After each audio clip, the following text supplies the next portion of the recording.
அதாவது நாங்க இறுதியா பார்த்தது வந்து ஒட்சியேற்றம் நடக்கிற இடம் மின்வாய் வந்து நாங்க அதை அனோட்டு என்ற, தாழ்த்தல் நடக்கிற இடத்தை மின்வாய கத்தோட்டு என்ற. ஒட்சியேற்றம் நடந்தால் அனோட்டு, தாழ்த்தல் நடந்தால் கத்தோட்டு. ஆனால் அதே நேரம் இன்னொரு கேள்வி வந்துச்சு, தாழ்த்தி என்றால் என்னண்டு? சரியா, தாழ்த்தல் ஒட்சியேற்றம் சரி, தாழ்த்தி என்றால் என்னதுண்டு? சரியா, தாழ்த்தி என்றது வந்து இப்ப இங்க உண்மையில எது, யாரு ஒட்சியேற்றம் அடைகிறாரோ அவர் என்ன செய்யறார், அடுத்தவரை தாழ்த்துறார். ஏன், அந்த ஒட்சியேற்றம் அடைந்தவர் தான் என்ன செஞ்ச, மற்றவரை தாழ்த்துறதுக்காக வேண்டி உரிய எதை கொடுத்தீங்க, இலத்திரனை யாரு வழங்கினது, ஒட்சியேற்றம் அடைந்த அந்த உலோகம் விளங்கினா, ஒட்சியேற்றம் அடைந்த அந்த உலோகம் தான் என்ன செய்யுது, இன்னொண்ட தாழ்த்துறதுக்கு உதவக்கூடிய இலத்திரனை வழங்குது. ஆகவே இன்னொண்ட தாழ்த்தினது யாரு, இந்த ஒட்சியேற்றம் அடைந்த கூறு. அப்ப இங்க நாகத்தியம் செப்பேன்னு சொன்னா, செப்பு கண்மேல தாழ்த்தல் நடக்கிறதுக்கான இலத்திரனை வழங்கியவர் நாகம் என்றபடியால நாகம் தான் யாருங்கின, தாழ்த்தி. நாகம்தான் தாழ்த்தி.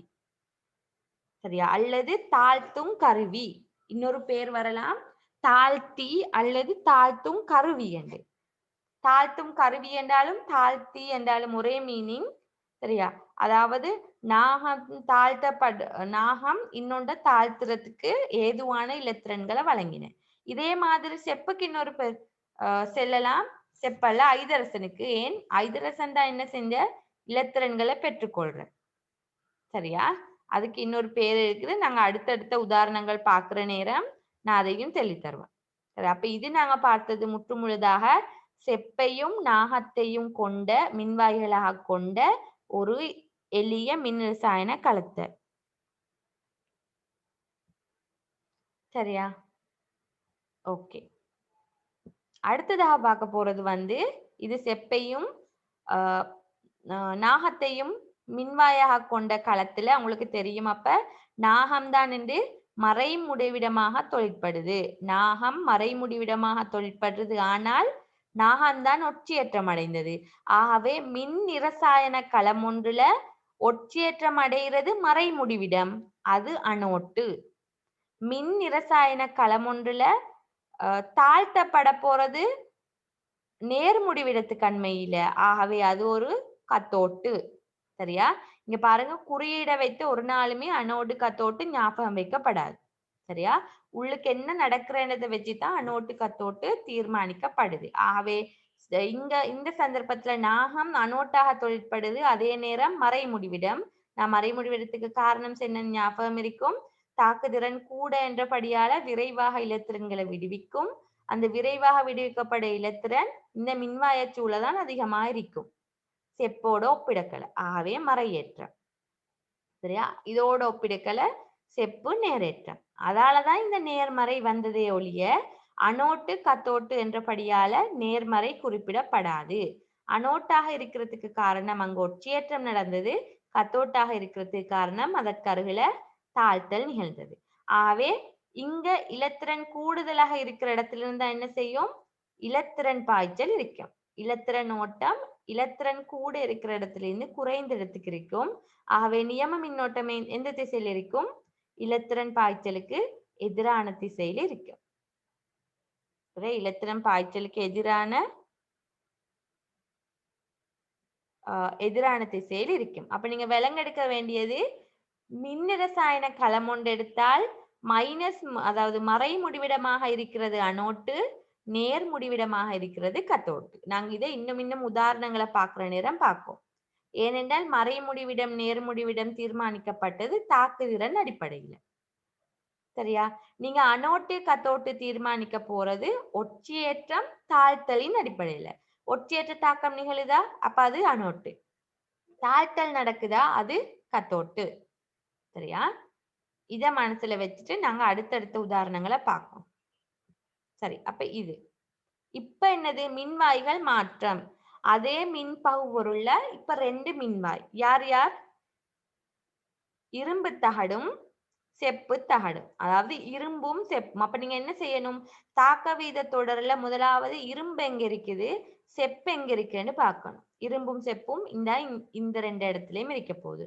அவை யார் மேல் இருக்கிறார்? இரும்பு தாக்க வீத தொடர்ல மேல எதோட ஒப்பிடக்கல? செப்போட ஒப்பிடும்போது. ஆகவே யார் இங்க விரைவான தாக்கம் நிகழப்போகுது இதுல? தாக்குதிறன் கூடிய மூலகமான இரும்புல. சரியா? தாக்குதிறன் கூடிய மூலகமான இரும்புல விரைவான தாக்கமாகவே இது விரைவாக இலத்திரன்களை இழந்து இழந்து என்ன செய்யும்? ஒட்சியேற்றம் அடையும். விரைவாக இலத்திரன்களை இழத்தல். இலத்திரன்களை இழத்தல் என்பது ஒட்சியேற்றம். விரைவாக இலத்திரனை இழந்து இரும்பு தகடு ஒட்சியேற்றம் அடையும். ஒட்சியேற்றம் அடைகிறதால ஒட்சியேற்றம் அடையும் மின்வாய்க்கு நாங்க சொல்ற பேரு அனோட்டு. அதே நேரம் இது விரைவாக இலத்திரனை இழந்ததால இதற்கு கண்மேல இலத்திரன் செறிவு அதிகம். இலத்திரன் செறிவு எங்க அதிகமோ அங்கதான் மறையேற்றம். ஆகவே இந்த மின் இரசாயன களத்துல இரும்பையும் செப்பையும் நீங்க மின்வாய்களாக பயன்படுத்தும் போது என்ன நடக்குது? இப்ப இரும்பு தான் என்ன நடக்குது? அனோட்டாக தொழிற்படுது. செப்பு கத்தோட்டாக தொழிற்படுது. அதே நேரம் செப்பு தான் நேர் முடிவிடம்.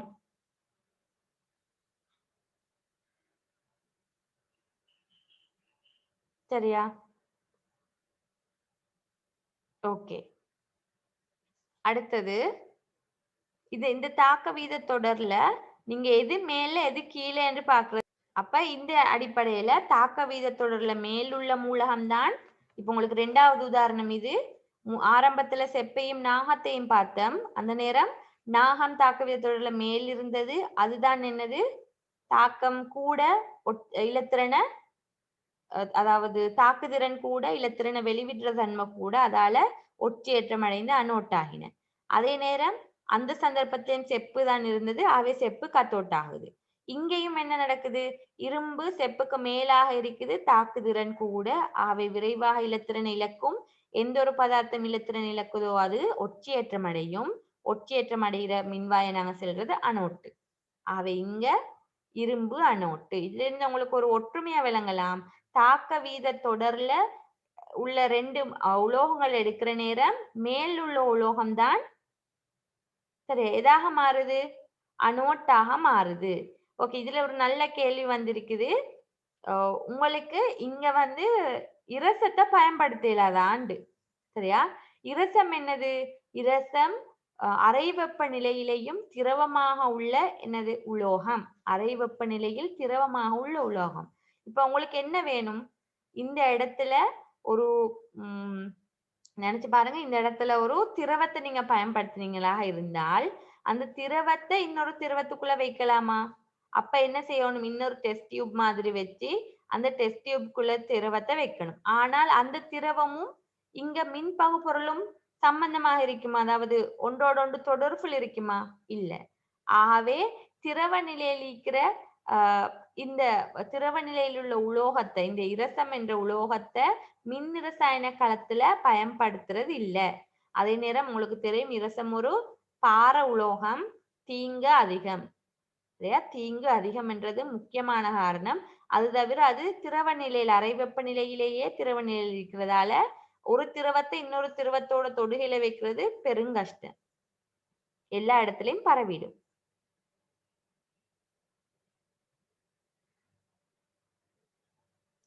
ஓகே, சரியா?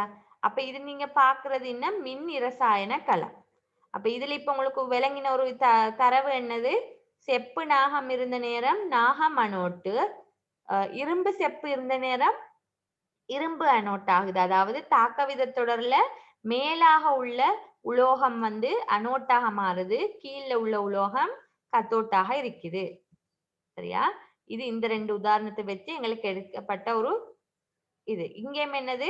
இலத்திரன் பாய்ச்சல் இருக்குது அனோட்ல இருந்து கத்தோட்டுக்கு. ஏன்? அனோட்டு தான் மறை முடிவிடம். தாக்குதிறன் அதிகம், இலத்திரன் அதிகமா வெளிவிடுது. ஆகவே இலத்திரன் பாய்ச்சல் எப்படி இருக்கும்? இலத்திரன் பாய்ச்சலுக்கு எதிராகத்தான் நியம மின்னோட்டம் இருக்கும். சரியா? இத கவனிங்க.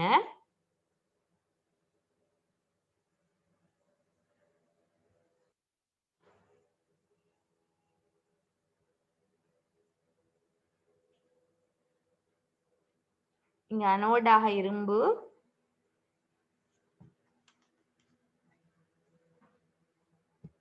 என்ன நடக்குது?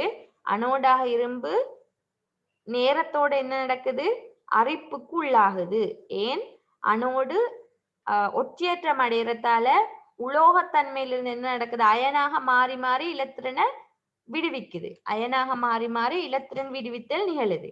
ஆகவே ஒரு நிலையில திண்மமாக இருந்த உலோகம் இப்ப என்ன நடக்குது?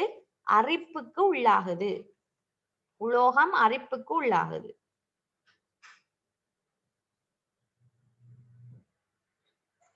இது தொடுப்பு கம்பி.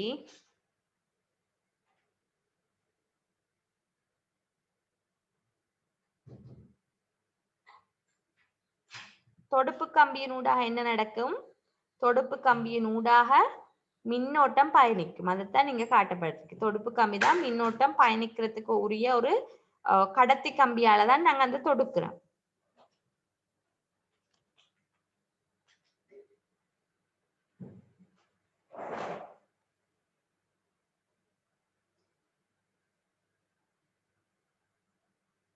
சரியா? இந்த மின் பகுபொருள்ல உங்களுக்கு தெரியும், மின் பகுபொருள் என்ன இருக்கும்? அயன்கள் இருக்கும், அசையக்கூடிய அயன்கள் இருக்கும். இப்ப என்ன நடக்குது?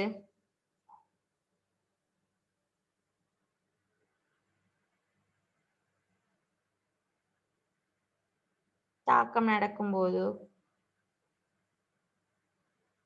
கத்தோடு அனோடு இருக்கு, தாக்கம் நடக்குது.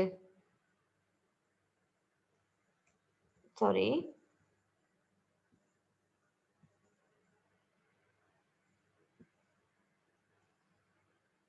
தாக்கம் நடக்கும்போது அனோட்ல என்ன நடக்குது?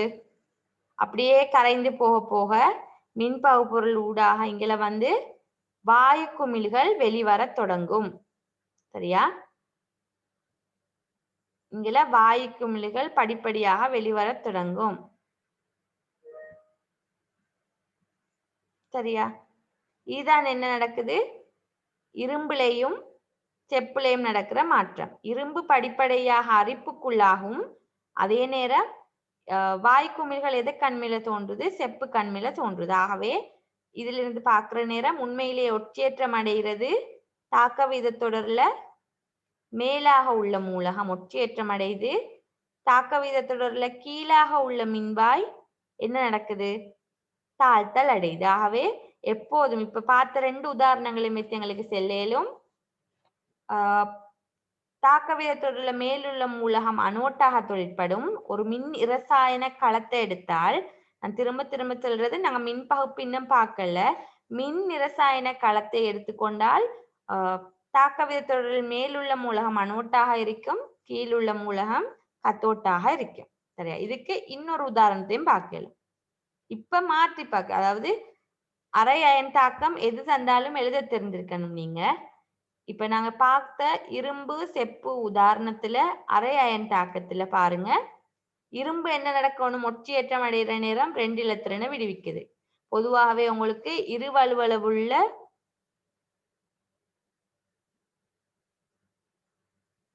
சரியா? இரு வலுவளவுள்ள உலோகம் என்றது தான் பொதுவாக உங்களுக்கு தரப்பட்ட எல்லாமே இரு வலுவளவுள்ள உலோகங்கள். ஆகவே Fe2+ ஆகுது. சரியா? அது 2 இலத்திரனை விடுவிக்குது. Fe2+ ஆகுது, அது 2 இலத்திரனை விடுவிக்குது, ஒற்றியேற்றம். செப்பு மின்வாய்க்காரர்கள் என்ன நடக்குது? பழையபடியே கரைசலில் இருந்த H+ அயன்கள் என்னவாக மாறுது? H+ அயன்கள் அந்த இலத்திரனை பெற்று H2 வாயுவாக மாறும்போது முழு அயன் தாக்கம் இப்படி இருக்கும். சரியா? முழு அயன் தாக்கம் இப்படி இருக்கும். அப்ப இந்த இடத்துல அரை அயன் தாக்கம் எழுத தெரியணும், முழு அயன் தாக்கம் எழுத தெரியணும். அடுத்தபடியாக இப்ப இன்னொரு உதாரணம் மின் இரசாயன களத்துக்கு வேறு வேறான 2 மின்வாய். இப்ப எடுக்கப்பட்ட மின்வாய் எது? நாகமும் இரும்பும். இரும்பும் நாகமும், செப்பு இல்ல. இப்ப இதுலயும் நீங்க என்ன பார்க்கணும்? தாக்க வீத தொடர்ல நாகம் எங்க இருக்குதுன்னு பார்க்கணும், இரும்பு எங்க இருக்குதுன்னு பார்க்கணும். நாகமும் இரும்பும் அருகருகில் இருக்குது. யார் மேல யார் கீழே என்றதுதான் முக்கியம்.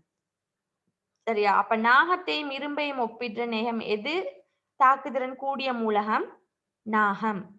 ஆகவே நாகம் தாக்குதிறன் கூடிய மூலகம் என்ற நாங்க ஏற்கனவே பார்த்த 2 உதாரணங்களுக்கு அடிப்படையில் எங்களுக்கு ஒரு முடிவுக்கு வரையிலும் நாகம்தான் கட்டாயம் அனோடாக இருக்கணும். எதுல? மின் இரசாயன களத்துல. மின் இரசாயன களத்துல நாகம்தான் அனோடாக இருக்கணும். காரணமே நாகம் தாக்குதிறன் அதிகம். ஆகவே விரைவாக இலத்திரனை வெளிவிடும். இலத்திரனை வெளிவிடுறவர் தான் யாரு? அனோட்டு. அதாவது ஒட்சியற்ற தாக்கம் நிகழுது. ஆகவே அனோட்டு. இலத்திரன் அதிகமா வெளிவிடுறதால அதற்கு அண்மையில இலத்திரன் செறிவு அதிகம். ஆகவே அந்த மின்வாய் என்ன முடிவிடம்? மறை முடிவிடம். ஆனால் அனோட்டு. இதோட ஒப்பிட போக்குல இப்ப யாரு? இரும்பு தான் தாக்குதிறன் குறைந்திருக்குது நாகத்தை விட. ஆகவே இப்ப இரும்பு கண்மையில தான் என்ன செய்ய போகுது? ஐதரசன் வாயு வெளிவர போகுது. காரணமே இரும்பு நாகத்தோட ஒப்பிட நேரம் தாக்குதிறன் குறைவு. ஆகவே இலத்திரன் செறிவு இங்க குறைவு. ஆகவே இது நேர் முடிவிடம். அதே நேரம் இதற்கு அண்மையில தான் என்ன செய்ய போகுது? H+ அயன்கள் எல்லாம் அனோட்டு அதாவது நாகத்துக்கிட்ட இருந்து வெளிவிடப்பட்ட இலத்திரன்கள் சுற்றினூடாக வந்து இதை சேர்ற நேரம் அந்த H+ அயன்கள் இலத்திரனை பெற்று H2 வாயுவை வெளிவிட போகுது. ஆகவே தாழ்த்தல் நிகழ போகுது. தாழ்த்தல் நிகழ்ற அதாவது எந்த மின்வாய்க்கு அருகில நிகழுமோ அது கத்தோட்டு. சரியா? இங்கேயும் உங்களுக்கு தெரியணும் இலத்திரன் பாய்ச்சல் எங்க இருந்து எங்கேக்கு? அனோட்ல இருந்து கத்தோட்டுக்கு, மறை முடிவிடத்திலிருந்து நேர் முடிவிடத்துக்கு.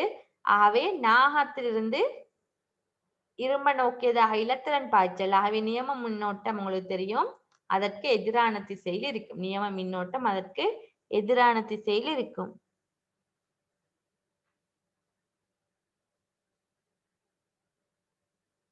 சரியா? ஓகே.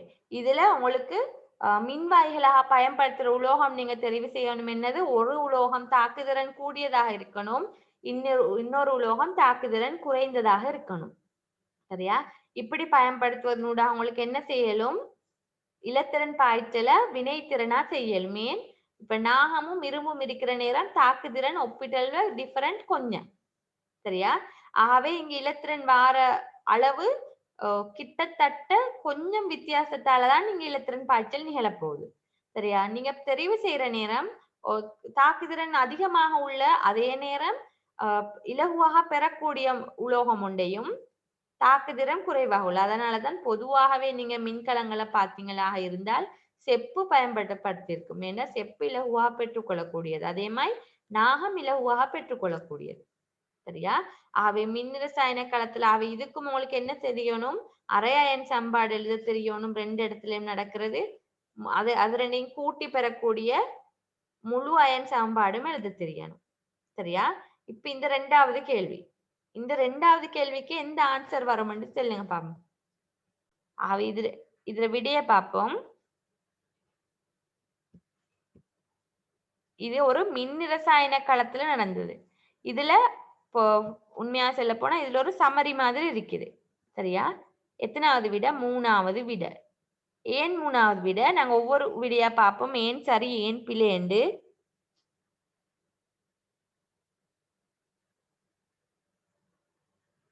சரியா? சரி, ஒவ்வொரு கேள்வியும் ஏன் சரி ஏன் பிழை என்றதை பார்ப்போம்.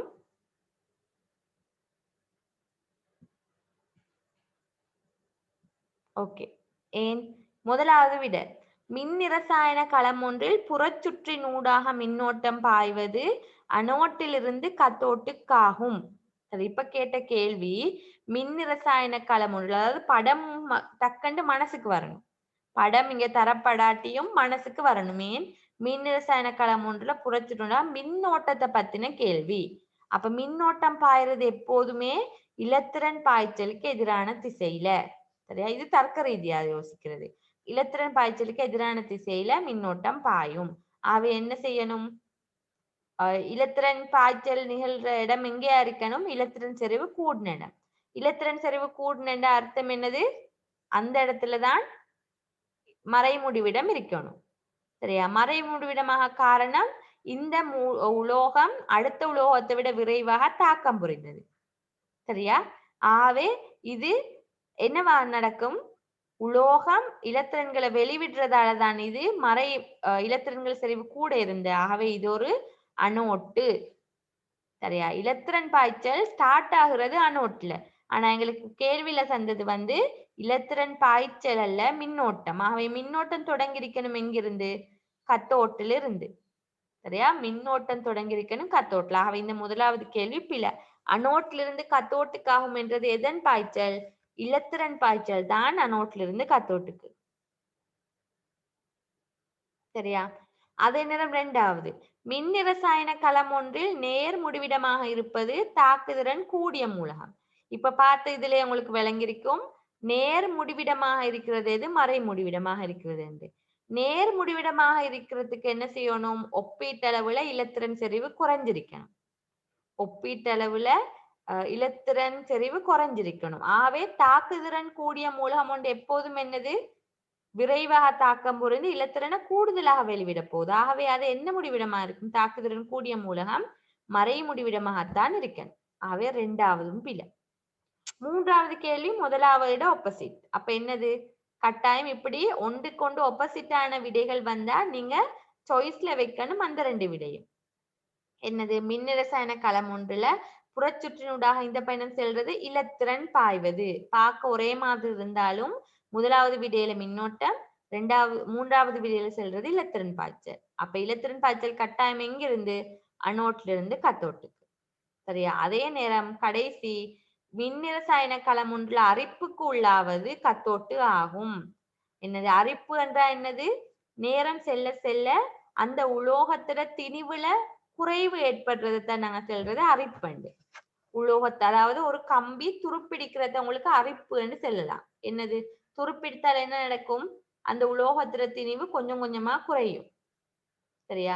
ஆகவே இங்க உலோக அரிப்பு அல்லது திணிவு குறைறது யாரு? தேய்வடைய போறது ஒட்சியேற்றம் அடைந்து அயனாக மாறக்கூடியவர். ஆகவே ஒட்சியேற்றம் நடக்கிறது எங்க? ஒட்சியேற்றம் நடக்கிற அர்த்தம் என்னது? இலத்திரனை இழப்பவர். இலத்திரன் இழக்கிற நேரம் அவர் அயனாக மாறுவார். அந்த அயனாக மாறுறது யார்? ஒட்சியேற்றம் அடைகிறது அணோட்டு. ஆகவே கத்தோட்டு என்றதும் பிழை. சரியா? கத்தோட்டு என்றதும் பிழை. ஆகவே நீங்க நாகம் இரும்பு மின்வாயை எடுத்துக்கொண்டால் இங்க நாகம் தான் என்னவா இருக்க போகுது? அணோட்டாக இருக்க போகுது. ஏன்? தாக்குதிறன் கூடிய மூலகம், தாக்க விதத்துடர்ல மேலுள்ள மூலகம். இரும்பு எதுவாக இருக்க போது? கத்தோட்டாக இருக்க போது. அதே நேரம் இலத்திரன் பாய்ச்சல் அணோட்டிலிருந்து கத்தோட்டுக்கு, மின்னோட்டம் அப்ப எதிராக இருக்கும். கத்தோட்டிலிருந்து அணோட்டு. நீங்க ஏதாவது ஒரு விஷயத்தை தான் நினைவிக்கணும். சரியா? ஓகே. அப்ப இங்கேயும் என்ன செய்யணும்? கட்டாயம் எந்த மின்வாயை மாற்றி மாற்றி தந்தாலும் அந்த மின்வாய்க்குரிய அரை அயன் தாக்கத்தையும் முழு அயன் தாக்கத்தையும் எழுத தெரியணும். உங்களுக்கு பொதுவாகவே இப்ப பார்த்த எல்லாமே என்னது? இரு வலுவளவு கொண்ட உலோகங்கள். ஆகவே கட்டாயம் நாகம் 2+. இரும்பாக இருந்தால் இரும்பு 2+. அதே நேரம் செப்பாக இருந்தால் செப்பு 2+. சரியா? உங்களுக்கு இப்ப ஒட்சியேற்றம் தாழ்த்தலை பத்தி தெரியும் என்றதால இலத்திரன் எங்க வரணும், எந்த மின்வாய்க்கருகளை ஒட்சியேற்றம் என்றதெல்லாம் இப்ப பூரண தெளிவோடு இருக்கணும். சரியா? இறுதியா முழு அயன் தாக்கம் நேரம் எந்த விதமான இலத்திரனும் எஞ்சப்படாது. இப்போ ஒரு டவுட் வரலாம்.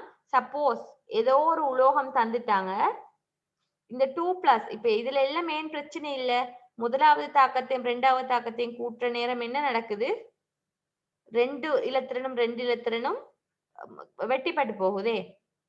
இங்க ஒரு தாக்கம் தந்துட்டாங்க, ஏதோ ஒரு உலோகம் எக்ஸ் என்றது ஒரு இலத்திரன் தான் இங்க தாக்கத்துல வருது. ஆகவே நீங்க அந்த தாக்கத்தை சமப்படுத்த என்ன செய்யணும்? நீங்க பொதுவாக இருபடி சமன்பாடுகள் மேத்ஸ்ல செய்யற நேரம் என்ன செய்வீங்க?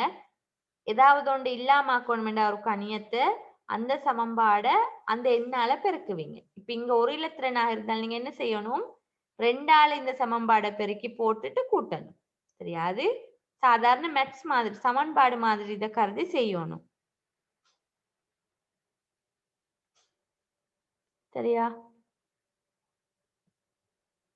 ஓகே. அடுத்த ஒரு கேள்வி வந்திருக்குது. இப்ப பார்த்த மட்டிலேயுமே என்ன நடக்குது? பார்த்த எல்லாத்துலயுமே கத்தோட்ல எந்த விதமான மாற்றமும் இல்ல. சரியா? ஏன்? கத்தோட்டு கொண்டுமே நடக்கல. அதன் அருகில் H2 வாயு வெளிவரும் என்றதை மட்டும்தான் சொன்னோமே ஒழிய, அதுல வந்து எந்த விதமான தாக்கமும் நிகழ்றேண்டோ, இப்ப இந்த நாகத்துக்கு நடக்கிற மாதிரி அரிப்பு நிகழ்றேண்டோ எதுவும் பார்க்கல. ஆகவே நாங்க என்னத்துக்கு ஒரு உலோகத்தையே பயன்படுத்தணும்? கார்பன் கோலை பயன்படுத்தினால் அல்லது தாக்கமே இல்லாத தாக்கமற்ற பிளாட்டினம் கார்பன் கோல் மாதிரி ஒரு உலோகத்தை பயன்படுத்தினால் சரிதானே அப்படின்னு கேக்குற. சரியா? அப்படின்னு கேக்குறது ஓகே, பிரச்சனை இல்ல. சரியா? அப்படி உங்களுக்கு பயன்படுத்தலாம், பிரச்சனையே இல்லை. உங்களுக்கு என்ன தேவை?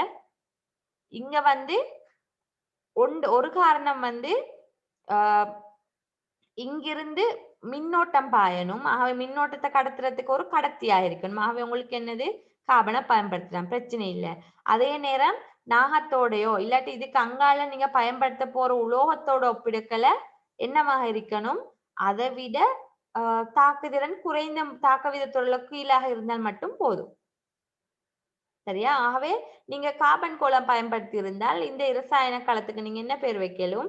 நாகம் கார்பன் இரசாயன களம். ஆனா பொதுவாக மின் இரசாயன களங்கள் எல்லாம் நாங்க உலோகங்கள் 2 தான் பயன்படுத்துறோம். அதாவது உலோகங்கள் இருக்கிற நேரம் மின் கடத்துதிறன் அதிகம் தானே. அதாவது மின் கடத்துதிறன் அதிகம் உலோகங்கள். அந்த கார்பன் கோல்னம் பிழை எண்ண மாட்டேன், பிழை இல்லாது உலோகங்கள் தான் சரளமாக பயன்படுறது. சரியா? கார்பன் கோல் பயன்படுத்தலாம். உதாரணம் என்னது? கார்பன் கோல் பயன்படுத்தி உருவாக்கப்பட்ட ஒரு பேட்டரி. சரி, என்ன பேட்டரி? நீங்க சாதாரணமாக நாளாந்த வாழ்க்கையில பயன்படுத்துற உலர் மின்கலம். அதுல நடுவுல என்ன இருக்குது? கார்பன் கோல். சரியா? அங்க என்ன நடக்குது? அந்த அந்த பேட்டரியில என்ன செஞ்சப்பட்டிருக்கென்றால், இங்க H2SO4 மாதிரி மின் பகுபொருளாக பயன்படுத்துற பதார்த்தத்தை அங்க முற்றிலும் திரவமாக பயன்படுத்தாமல் குறைதிண்ம நிலையில, சரியா, பேட்டரிக்குள்ள என்ன இருக்குதுன்னா குறைதிண்ம நிலையில மின் பகுபொருள் இருக்குது. குறைதிண்ம நிலை என்னது? பேஸ்ட். அதாவது இலத்திரன், அதாவது அயன்களுக்கு அசையவும் மேலும், ஆனால் சாதாரண திரவங்கள் கரைசல்கள் மாதிரி என்னது ஓடாது. சரியா? ஆவே தெரிஞ்சுக்கணும். ஒரு உலர் மின்கலத்துக்குள்ள பயன்படுத்தப்பட்டதும் என்னது? கார்பன் கோல். சரியா? அடுத்தது என்ன எது பயன்படுத்தப்பட்டிருக்குது உலர் மின்கலத்துல? உலர் மின்கலத்துல அடுத்ததாக பயன்படுத்தப்பட்டது வந்து நாகம். சரி, நாகமும் கார்பன் கோல். சரியா? ஓகே. அப்ப அடுத்தது இதுலயும் என்னது? தாக்க விதத்தோர்ல மேலே இருந்தது நாகம், அது ஒற்றியேற்றம் அடைந்த அனோட்டு. கீழாக இருந்தது இரும்பு. ஆகவே அதுதான் அது கண்மையில தான் தாழ்த்தல் நடக்க போகுது. ஆகவே அது கத்தோட்டாக மாறுது. சரியா? ஆகவே மின் இரசாயன களம் பத்தி நீங்க தெரிய வேண்டிய சகல விஷயத்தின் தொகுப்பு தான் இது, சமரி. சாராம்சமாக நீங்க பார்த்தால் நீங்க தெரிஞ்சு கொள்ள வேண்டியது ஒரு மின் இரசாயன களத்தை பற்றி இவ்வளவும் தெரிந்திருந்தால் போதும். அரை அயன் சமன்பாடுகள் எழுத தெரிவதோட நீங்க தெரிஞ்சிருக்க வேண்டிய விடயங்கள் இவ்வளவுதான். முதலாவது, தாக்க வித தொடர்ல மேல உள்ள மூலகம் அனோட்டாக இருக்கும். தாக்க வித தொடர்ல கீழாக உள்ள மூலகம் கத்தோட்டாக தொழிற்படும். இது எதுல? நாங்க இப்ப பார்த்த மின் இரசாயன களத்துல. சரியா? அடுத்ததாக அனோட்டு கண்மையில தான் என்ன நடக்கும்? ஒற்றியேற்றல் நடக்கும். இது வந்து எல்லாத்துக்குமே போதும். நீங்க நாங்க மின்பகுப்பு பார்த்தாலும் அது போதும். அனோட்டு எங்க உங்களுக்கு ஏதாவது ஒரு கலந்தந்து உங்களுக்கு அனோட்டத்தை எட சொன்னால் நீங்க என்ன பார்க்கணும்? அங்க நடக்கிற தாக்கத்துல எது இலத்திரனை வெளிவிடுது, எதை கண்மேல் இலத்திரம் வெளிவிடுது அல்லது எது இலத்திரனை வெளிவிடுதோ அதுதான் அனோட்டு. அங்க ஒற்றியேற்றம். கத்தோட்டு என்ன எங்கேயோ அங்கதான் தாழ்த்தல். ஒன்றில் அதுவே தாழ்த்தல் அடையும் அல்லது அதற்கு அண்மையில தான் தாழ்த்தல் தாக்கம் நிகழும். சரியா? இப்ப இங்க செப்பெல்லாம் பாத்தீங்களா இருந்தா செப்பு எந்த விதமான மாற்றத்துக்கும் உள்ளாகல. ஆனால் செப்புக்கு அண்மையில தான் என்ன நடந்த? தாழ்த்தல் தாக்கம் நிகழ்ந்தது. சரியா? அடுத்த மூணாவது பிரதான விஷயம், மின் இரசாயன களம் ஒன்றை மட்டும் எடுத்தால், நான் மின் பகுப்பை பத்தி இங்க கதைக்கவே இல்லை. மின் இரசாயன களம் எடுத்தால் அனோட்டாக இருக்க போறது மறை முடிவிடம், கத்தோட்டாக இருக்க போறது நேர் முடிவிடம். அனோட்டு மறை முடிவிடம், கத்தோட்டு நேர் முடிவிடம். இதற்கு ஏன் அது மறை முடிவிடமான? ஏன் கத்தோட்டு நேர்முடிவிடமானம் என்றெல்லாம் நாங்க இப்ப டிஸ்கஸ் பண்ணிட்டு வந்தோம். சரியா? அடுத்த விஷயம், மின் இரசாயன களம் ஒன்றுல புறச்சுற்றினூடாக இலத்திரன் பாய்வது எப்படி? அனோட்டிலிருந்து கத்தோட்டுக்கு. சரியா? சுற்றினூடாக மின்னோட்டம் பாய்வது அனோட்டிலிருந்து கத்தோட்டுக்காகவே. அடுத்த பாயிண்ட் கடைசி, மின்னோட்டம் பாயணும் எங்கிருந்து எங்கேக்கு? மின்னோட்டம் பாய்வது கத்தோட்டிலிருந்து அனோட்டுக்கு. கத்தோட்டிலிருந்து அனோட்டுக்கு மாற்றி பாயணும். சரியா? இதுல பிரதானமானது, மற்ற எல்லா விஷயம் மறந்தாலும் பரவாயில்ல, அதாவது நாங்க திரும்ப மீட்டுவோம். இத மின் இரசாயன களம் ஒன்றுல அனோட்டு களத்திட மறை முடிவிடம், கத்தோட்டு களத்தின் நேர் முடிவிடம் என்றத நினைவு வைத்துக் கொள்ளணும். சரியா? அடுத்த பிரதானமான விஷயம், இங்க நீங்க படித்தது புறம்பாக எந்த விதமான மின் வளங்களும் இல்லை. சரியா? நீங்க பேட்டரியோ அல்லது வேறு விதமான மின் முதல்களோ எதையுமே பயன்படுத்தல. நீங்க மின்ன உற்பத்தி செஞ்சதுதான் நீங்க பார்த்தது. இந்த அமைப்பிட இறுதியில உங்களுக்கு என்ன கிடைக்குது? இரசாயன பதார்த்தங்களை பயன்படுத்தி நீங்க என்ன செஞ்சீங்க? மின்னோட்டத்தை உற்பத்தி செஞ்சீங்க. ஆகவே இது ஒரு பேட்டரி. சரியா? இதோடு ஒப்பிடக்கல நீங்க அடுத்ததாக படிக்க போறது மின் பகுப்பு. மின் பகுப்பு எப்படி என்றால், நீங்க புறம்பாக ஒரு மின் வளங்களை வழங்கி உங்களுக்கு தேவையான வேலையை செஞ்சு கொள்ளணும். சரியா? நீங்க புறம்பாக ஒரு மின் வளங்களை வழங்கி, மின் வளங்கள் ஒன்று இருக்குமாகவே மின் முதல் ஒன்று இருக்குமாகவே பேட்டரி ஒன்று நீங்க என்ன செய்ய போறீங்க? மின் பகுப்பு படிக்கிற நேரம் மின் பகுப்புல என்னது? எப்போதுமே புறம்பா ஒரு பேட்டரி தொடுக்கப்பட்டிருக்கும். மின் பகுப்பு டைம்ல ஒரு பேட்டரி, ஒரு மின் முதல். சரியா? ஏதோ ஒரு மின் முதல் என்ன செய்யற? தொடுக்கப்படும். மின் முதல் வழங்கி நீங்க உங்களுக்கு தேவையான வேலையை செஞ்சு கொள்றது மின் பகுப்பு. சரியா? நாங்க அந்த சொல்லுக்கெல்லாம் என்ன அர்த்தம் என்று பார்ப்போம். அதே நேரம் ஒன்றுமே இல்லாம ஒரு இரசாயன பதார்த்தங்களை பயன்படுத்தி நீங்க மின்னோட்டத்தை பெற்றுக்கொண்டு இவ்வளவு நேரமாக நாங்க பார்த்தது மின் இரசாயன களம் பேட்டரி. சரி, அது இரசாயனத்தை பயன்படுத்தி எடுத்ததாலதான் மின் இரசாயன களம் என்று சொல்றேன். சரியா? ஓகே, இப்ப கேள்விகள் இருக்குதா?